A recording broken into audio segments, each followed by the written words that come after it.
Nastavljeno je posljednje ovogodišnje očitavanje vodomera korisnika koji žive u objektima individualnog stanovanja u Zrenjaninu i 8 naseljenih mesta koje je počelo u septembru mesecu. Prema odluci Skupštine grada Zrenjanina, vodomeri se fizičkim licima koji žive u objektima individualnog stanovanja očitavaju 2 puta godišnje, odnosno jednom u 6 meseci, dok se korisnicima pravnim licima vodomeri očitavaju svakog meseca.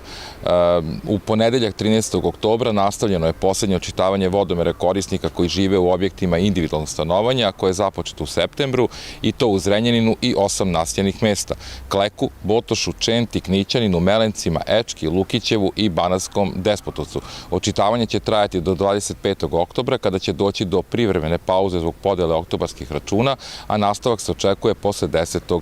novembra. Očitavanje je završeno u Stajićevu, a o terminima očitavanja vodomera u ostalim naseljenim mestima korisnici će blagovremeno biti obavešteni.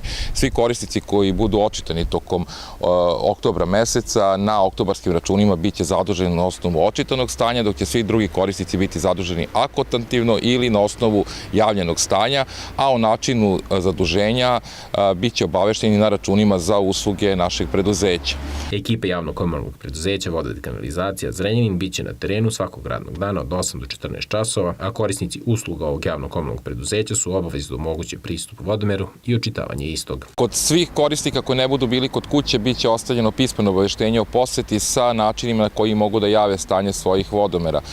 Pošto je u pitanju poslednje očitavanje vodomera pred zimski period, kada neće biti očitavanja i na osnovu kojeg će se određivati akontacija tokom zimskog perioda, apelujem na korisnike da postupe po obaveštenju i da jave stanje svojih vodomera. Korisnici koji ne budu bili kod kuće u narednom periodu mogu na vidnom mestu na svom objektu, dakle na kapiji ili prozoru, ostaviti obaveštenje o stanju vodomera kako bi ih naši čitači evidentirali.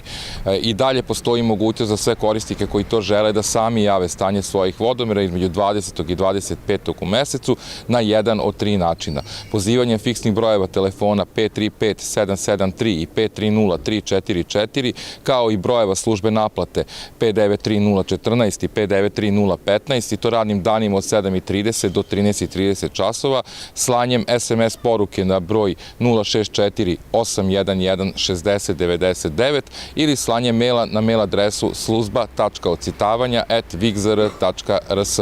Za korisnike koje stanja prijavljuju putem maila i SMS poruke potrebno je da navedu ime i prezime, tačnu adresu i stanje vodomera.